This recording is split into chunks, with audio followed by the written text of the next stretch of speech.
Okay, so hello people, so today we'll be solving LeetCode DailyQuestion 2441, that is largest positive integer that exists with its negative, and in this we'll be given an integer num that does not contain any zeros, and we have to find the largest positive integer k such that negative of k also exists in the array, and we have to return the positive integer k, and if there is no such integer we have to return -1. Okay, so for example, in this first example we are given the -1, 2, -3 and 3. So as the biggest negative is biggest positive number is 3 and its negatives are also present, so we have to return 3.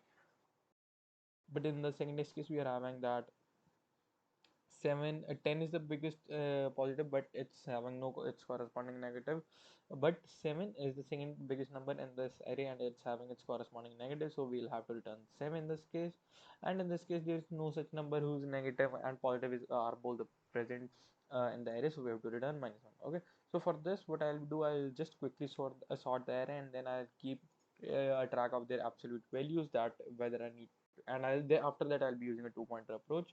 So firstly let's just sort the array as this dot sort nums, and first let's check that if there is no negative number in the array. So in that case what we have to do is we have to simply return -1 because it's not possible to find the answer.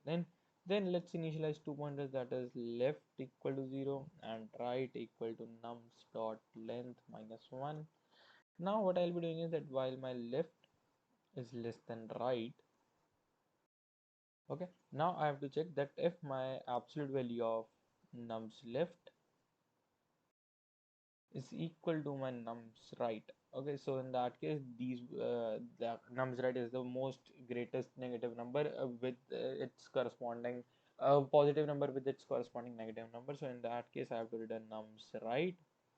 Okay, else what okay, I'll just add a semicolon quickly, and then else what I need to check is that if the absolute value of nums left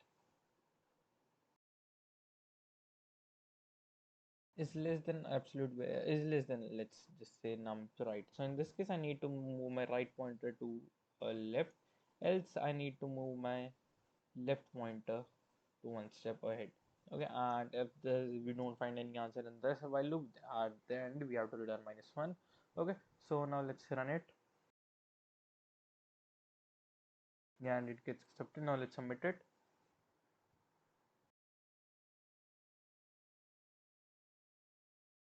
Okay, it's taking a bit more time.